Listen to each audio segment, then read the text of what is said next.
Hi, and good morning, and welcome to the ORourke Report, where we discuss all the day's headlines, but primarily headlines as they relate to the Bravo universe. And yesterday's was certainly a busy day in the Bravo verse, and I'm going to start with the one that really interests me the most was the announcement from Alexia from Miami that she and her husband, or her husband, had has filed for divorce. I believe his name is Todd, and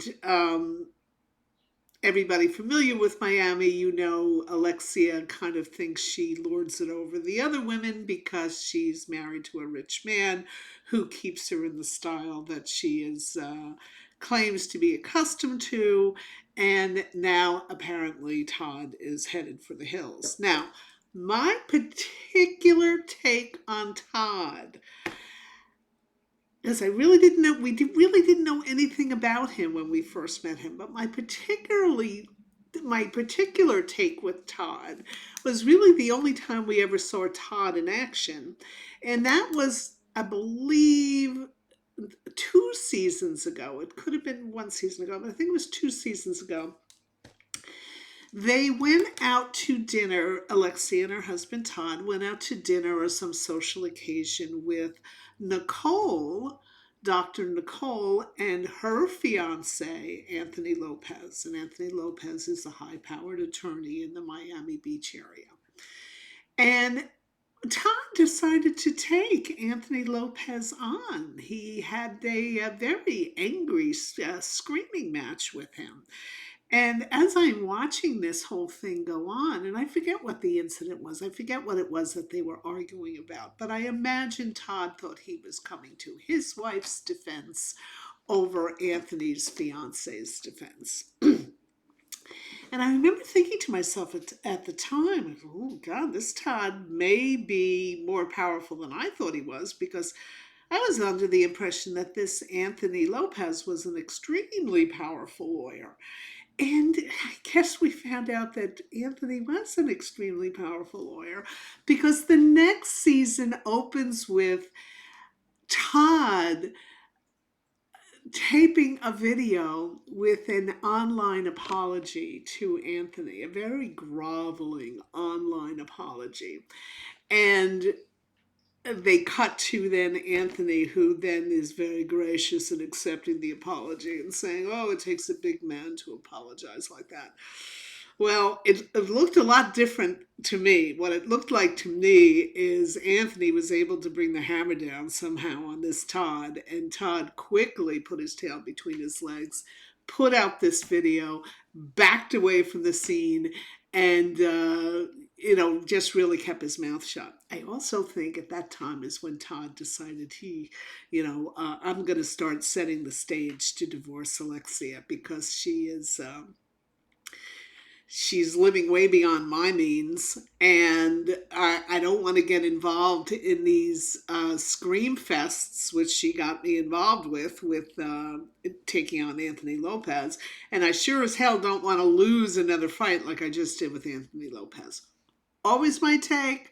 Always thought there was more to this story that was kept very hush hush, but the overarching headline to me was Anthony Lopez was not somebody to mess with, and Todd done messed up. So anyway, the divorce was announced yesterday. What we saw this past season was Todd moving Alexia out of the massive penthouse apartment that they had. It was very grand. I don't know how many square feet, 4,000 square feet, 5,000 square feet, and overlooking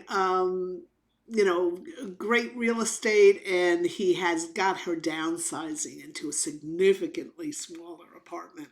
And Alexia is just not happy with that, but she's spinning it that this is temporary and we're just going to be moving in here for a little bit. Well, I think what we actually saw is her getting moved out of the marital home and planted someplace where, Todd intends to leave her there.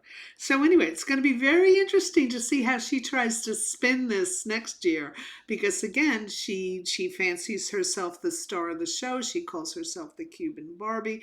She's looked in the camera and said on a couple of occasions that she absolutely is the star, and she anticipates that she will be or wants to be treated as a star at all times.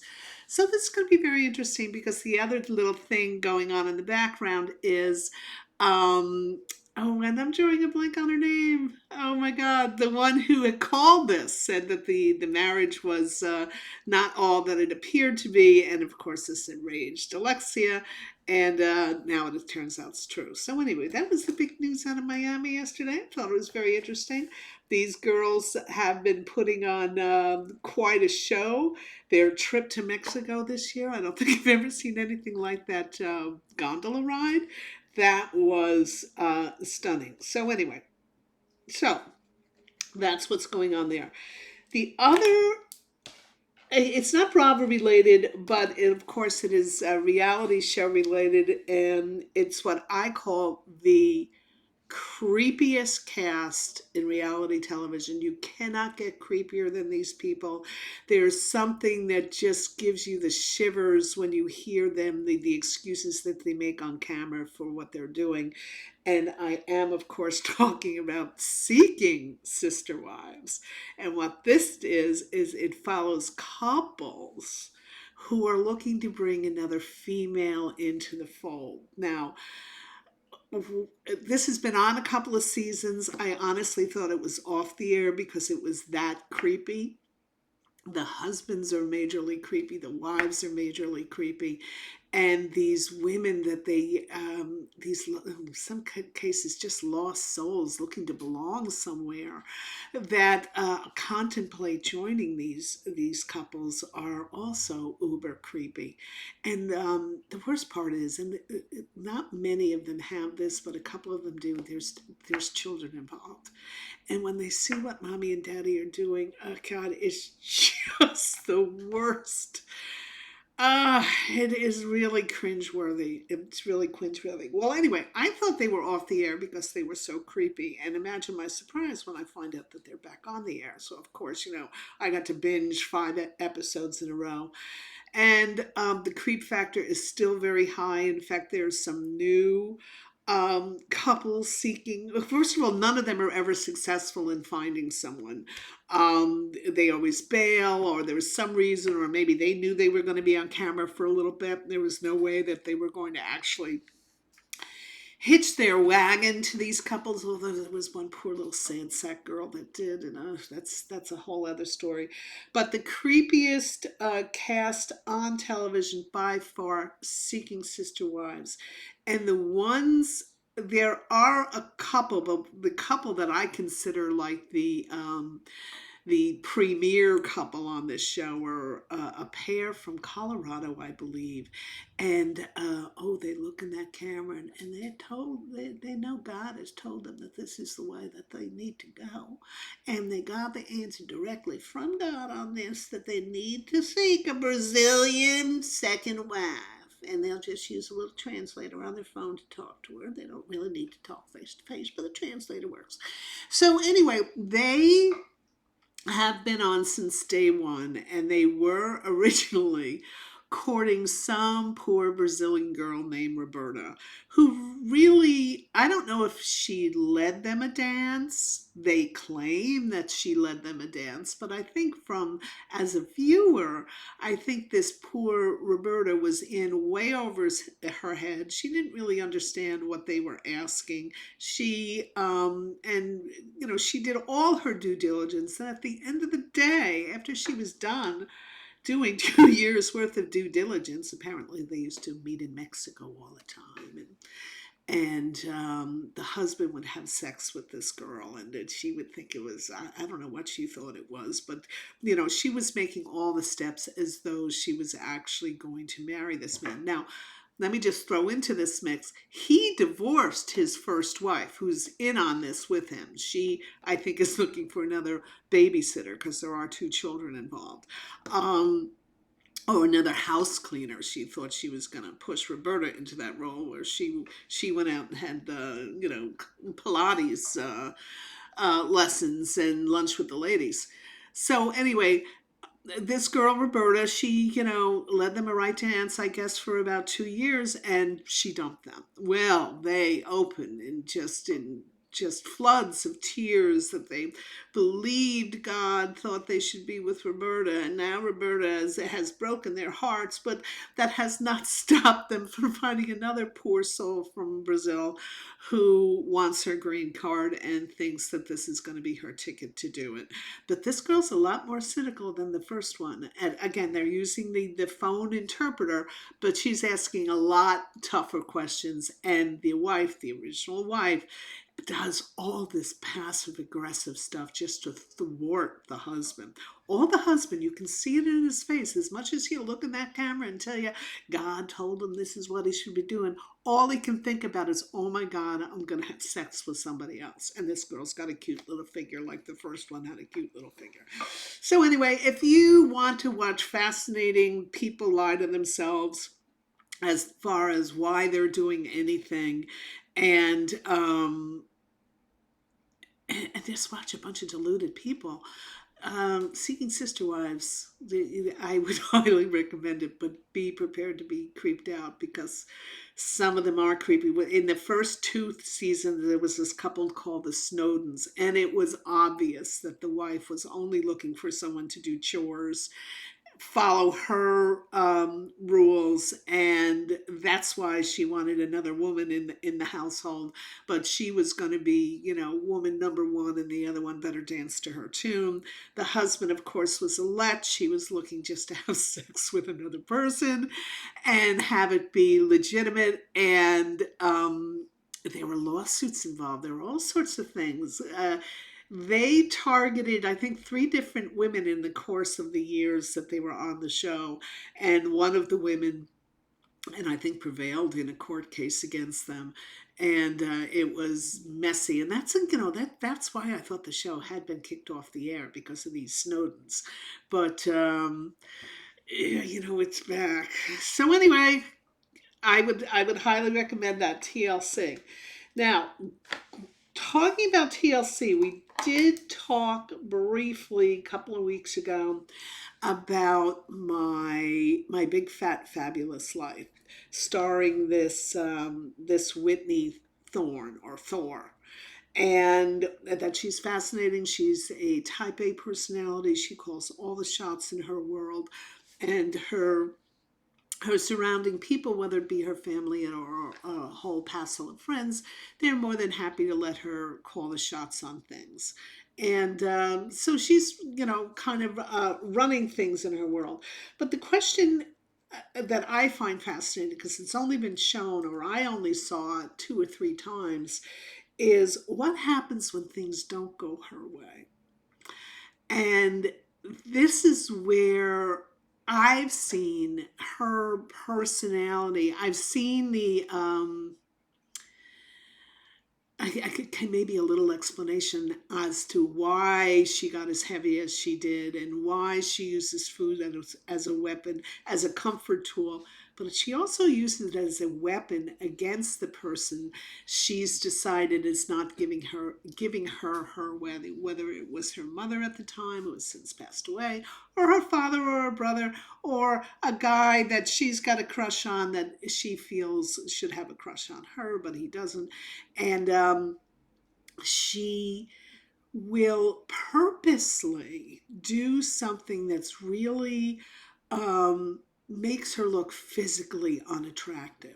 Like, to the, and I'm going to use this word, and I'm not using it lightly, but I'm going to use the word that she does things that are repulsive. And she does them also almost as a not a threat. She does it as a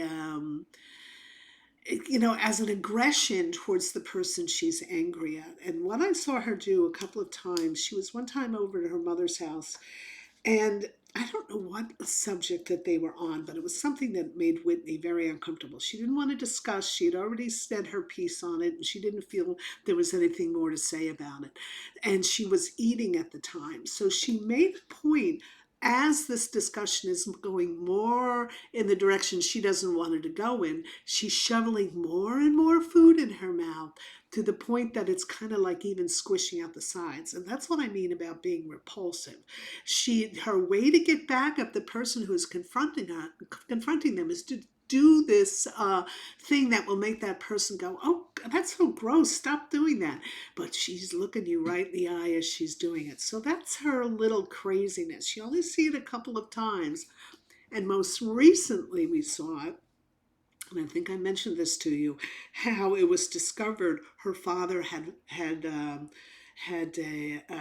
a child in the early 60s. They didn't get married, he and the mother put the child up for adoption. He then went on and lived his life, married his wife, had his children.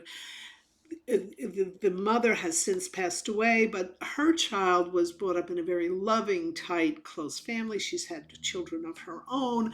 And so when they are discovered to have a blood relation, this stepsister's got a fully formed family. But Whitney's decided, well, they're going to have they're all going to have to meet, and it's going to have to be a family affair, and they're going to drive, and I believe where they went to was Mississippi.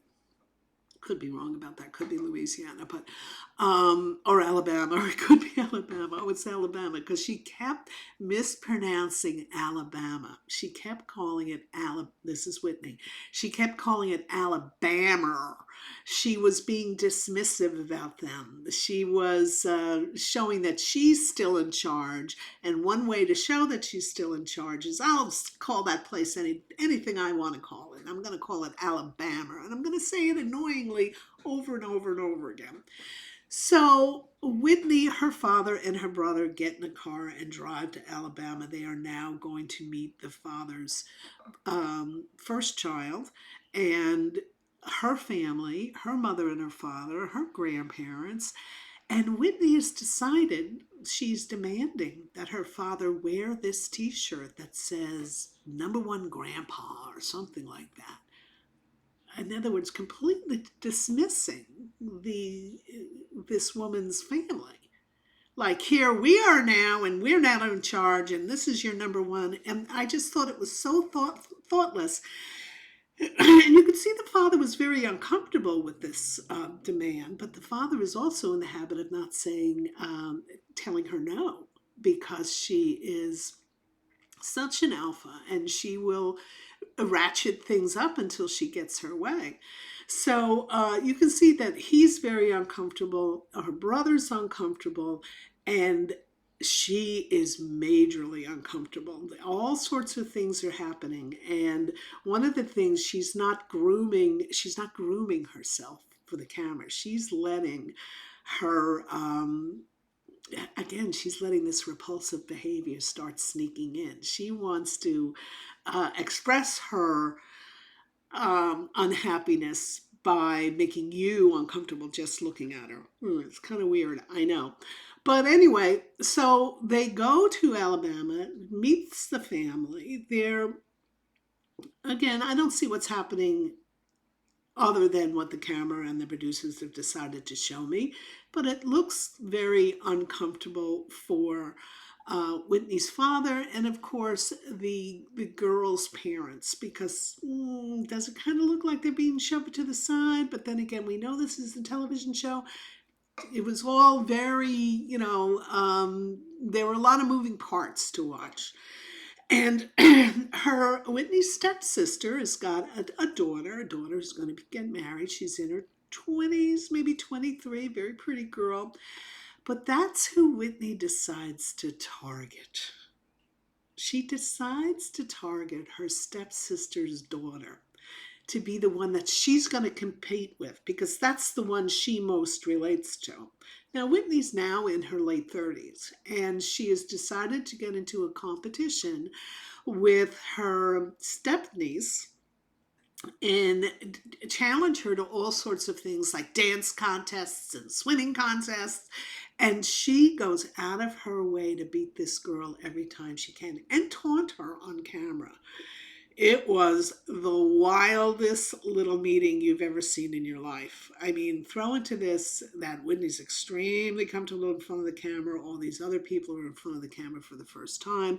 They don't really know what to expect. Should they back down? Should they call her on her crap? They don't do it, but boy, oh boy, it's fascinating to watch. The season ends by Whitney deciding that her father needs to go to, I believe it was Switzerland. He had to do something on his bucket list, and Switzerland apparently was on the bucket list. So Whitney makes sure that it's a TLC. I don't know how much production picked up the tab on it, but on the trip are Whitney, her father, her brother, her stepsister, her step niece, and two step nephews. So um, a big family get together from the Thore's perspective. Um, and they all go to Europe. And the only ones who've really been to Europe before are Whitney and maybe her father once or twice. So they go to Switzerland, and it is one of the most uncomfortable things you've ever seen. In fact, the season just kind of ends on a note like, was that it? So there are really a lot of it. God, if you just like analyzing this stuff and you like watching this stuff and seeing people motivating people and body languages and things like that, I would highly recommend you watch the last couple of seasons of My Big Fat Fabulous Life. She's an interesting character. Whitney is an interesting character, as I've said. She's not unlikable. She is likable, and you do root for her. But wowsy, wow, wow! Here's somebody who said, "Okay, you want to see my whole life? I'm going to show you my whole life." And guess what? She does, warts and all. So anyway, I could go on and on and on per usual about other things that are going on, but really the big one, Miami news. Always wondered what went on in the background with Todd and the Anthony Lopez mistake on his part. Seeking Sister Wives, creepiest cast on television. It's a must see. Try to binge. It's only been on, I think, four or five seasons, so it's an easy binge. And if you really want to see a bunch of deluded people, that's the show. And of course, I want to give you a little more detail on one of my faves, which is My Big Fat Fabulous Life and Whitney. No, I should have said this in the beginning, and I always forget to say it. I'm sorry. Please, if you like what you see, if you stuck with me this far, please hit the like button. Please hit the subscribe button. It costs nothing, but it's all stuff that the YouTube analytic people need to see and keep track of. So it helps me out if you hit those two buttons, or even just one. Hit subscribe, or hit the like, or hit them both. It would be great. And I will look forward to seeing you next time.